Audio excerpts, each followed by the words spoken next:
Kita lanjut lagi, tetap masih di Rohingya. Tapi kali ini saya akan membawakan kabar gembira, bukan kabar-kabar yang negatif lagi nih. Kali ini kabar sangat menggembirakan bagi warga-warga Aceh.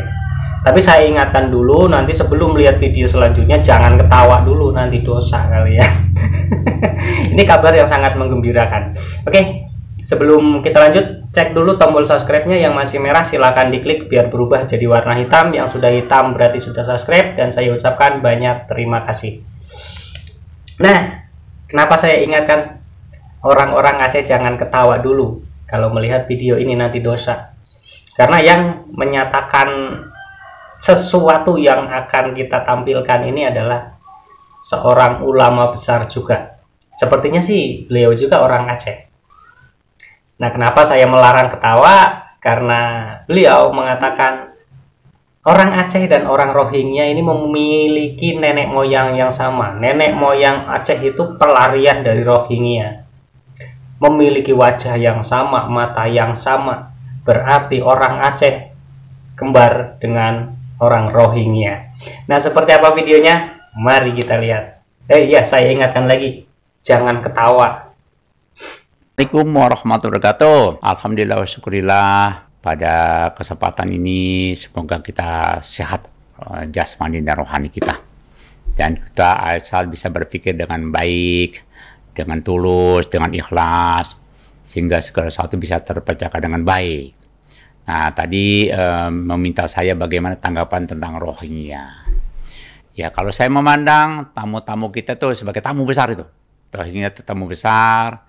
Walaupun isunya bermacam-macam, saya lihat itu. Tapi di antara itu, banyak mereka adalah penghafal Al-Quran. Anak-anak kecil. Ini jangan dianggap enteng nih. Mereka penghafal Al-Quran. Walaupun ada fitnah mengatakan mereka bukan Islam lah, begini, begitu. Tapi lepas dari itulah. Yang jelas, mereka adalah orang yang terbuang, orang yang mungkin dari negaranya, mungkin ada sesuatu di sana. Sehingga mereka pergi ke sini, mencari tempat yang mungkin lebih aman, lebih damai. Kalau dalam perspektif kita, mesti kita anggap sebagai tamu. Itu tamu Allah, bukan orang sembarangan itu. Kalau apalagi situ saya mengatakan situ ada orang bisa pandai mengaji, penghafal Al-Quran, Masya Allah, itu saudara kita. Saya melihat dari perhatikan dari roman mukanya pun, mereka tidak jauh dari orang Aceh. Jangan-jangan nenek moyang mereka juga, nenek moyang kita juga, gitu loh. Ini perlu diperhatikan sekali. Ini saya perhatikan mukanya kayak muka orang Aceh juga. Tidak jauh lah dari situ. Kita mungkin kombinasi Aceh dengan yang lain-lain. Jadilah diri kita sendiri ini. Oleh karena itu, mohon Adinda, mahasiswa semua, rangkul mereka. Ini adalah opportunity bagi kita untuk mendapatkan pahala besar. Karena apa? Mereka adalah orang-orang yang terbuang. Orang yang terbuang, saya lihat hidupnya bukan mereka mencari sesuatu. Mereka mencari kehidupan yang lebih baik, ya jelas. Kemudian satu dekatnya mungkin karena Aceh memang menyeberang, mungkin punya sejarah panjang itu. Saya juga membaca sejarah bahwa memang dari salah satu nenek moyang kita juga dari sono. Karena mukanya sama, jenis rambutnya sama, matanya saya lihat juga tidak beda dengan orang Aceh pada umumnya. Oleh karena itu, mohon kondisi diperbaiki kembali, peluk mereka, perbaiki suasana. Kalau memang tidak punya kapasitas yang cukup dalam arti finansial, ya kita minta bantuan pemerintah pusat, kita minta bantuan dari negara-negara lain, tapi kita tampung mereka sebagai tamu besar, kita peluk mereka, apalagi mereka adalah kaum muslim, kita bisa bersamakan persatuan kita, menjaga kekompakan kita dengan tulus, ikhlas, dan kasih sayang. Insya Allah ke depan, barokah Allah akan datang pada kita. Demikian adik-adik sekalian, mahasiswa, jangan terprovokasi dengan isu-isu yang terbentang berbagai macam, tapi perbaiki diri supaya kita bisa meraih rahmat Allah. Waalaikumsalam warahmatullahi wabarakatuh, Pak Haji. Aduh, gimana nih mau mengomentarinya nih? Jadi gini, Pak Haji ini mengatakan bahwa si orang Aceh ini nenek moyangnya berasal dari Rohingya. Pelarian dari Rohingya, lalu terjadilah kombinasi antara Rohingya dengan suku-suku lain di Indonesia. Akhirnya terjadilah mereka orang-orang Aceh. Nah, seperti itu.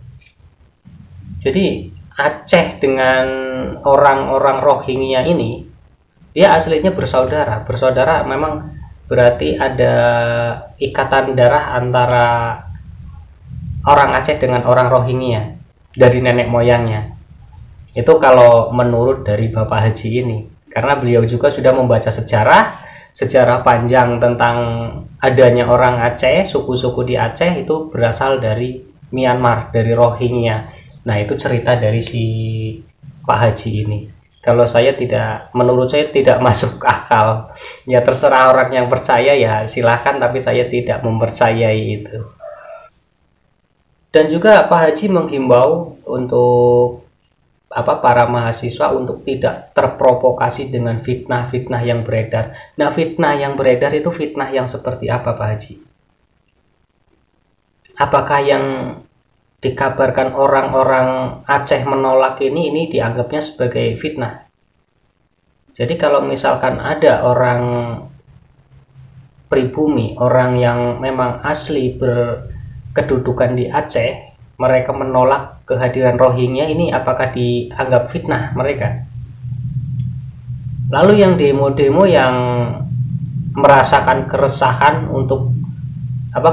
dan meminta untuk dipindahkan mereka para pengungsi Rohingya ke daerah lain karena tidak mau mereka ada di daerah yang mereka duduki saat ini, itu juga apakah dianggapnya sebagai fitnah?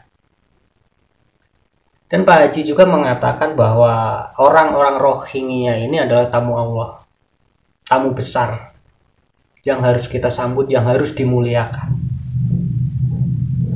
Coba Pak Haji cari informasi di negara-negara lain, Pak Haji. Jangan cuma Pak Haji mendengarkan berita bagusnya saja. Jangan cuma Pak Haji karena melihat satu video ada anak Rohingya yang bisa membaca Al-Quran. Coba Pak Haji juga cari video-video lain tentang kelakuan-kelakuan dari Rohingya. Kalau Pak Haji hanya melihat satu video yang itu menampilkan ada anak kecil yang bisa membaca Al-Quran, ya memang kita lihatnya sangat bagus, anak kecil dari Rohingya sudah bisa membaca Al-Quran, menghafal Al-Quran, bagus. Tapi tidak semua orang Rohingya itu bisa mengaji, bisa membaca Al-Quran. Bahkan di Malaysia ada yang tidak bisa membaca syahadat. Itu seperti apa tanggapan dari Pak Haji? Jadi Pak Haji jangan cuma ngambil kesimpulan dari satu video yang Pak Haji tonton, satu informasi yang Pak Haji dapat. Kumpulkan informasi sebanyak mungkin. Jangan cuma dari orang-orang sekitar lingkup Pak Haji saja.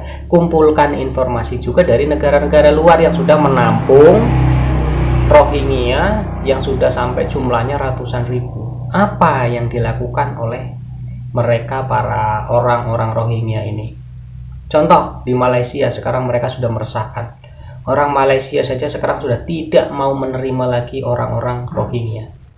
Tapi Pak Haji masih terus ingin menerima orang-orang itu atas dasar sesama iman, sesama muslim, dan kemanusiaan.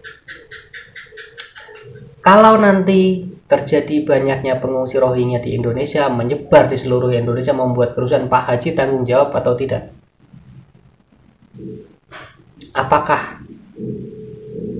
Pak Haji memikirkan tentang itu?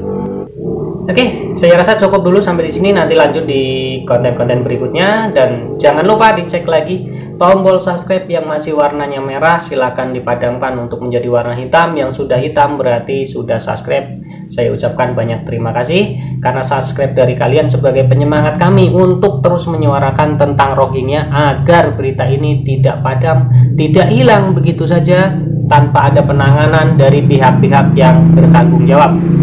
Karena kita tahu sendiri di Indonesia, kasus yang paling gampang diselesaikan dan cepat diselesaikan adalah kasus-kasus yang viral. Kalau tidak kita viralkan, maka tidak akan diselesaikan.